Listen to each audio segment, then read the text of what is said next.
Hi అండి, welcome to my channel. మీకు కనుక మా వీడియో నచ్చితే తప్పకుండా లైక్ చేయండి, షేర్ చేయండి, సబ్స్క్రైబ్ చేసుకోవడం మాత్రం అసలు మర్చిపోకండి.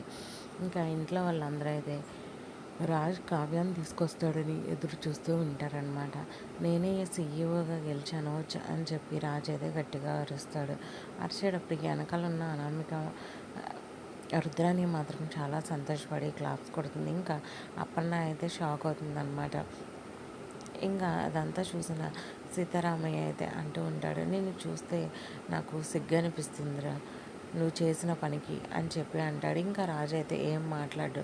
కావ్య వేసిన డిజైన్స్ని దొంగతనంగా దొంగిలించి నువ్వు వేసిన డిజైన్స్ లాగా చిత్రీకరించి అది కూడా ఒక గెలిపేనా అని చెప్పి సీతారామయ్య అయితే తిడుతూ ఉంటాడనమాట రాజుని. ఇంకా ఇంద్రదేవి అయితే అంటుంది, ఇప్పటికైనా నీ ఓటమిని ఒప్పుకొని కావ్యాన్ని ఇంటికి కోడలుగా తీసుకురా అని చెప్పి చెప్తుంది. Thank you for watching. మీకు కనుక మా వీడియో నచ్చితే తప్పకుండా లైక్ చేయండి.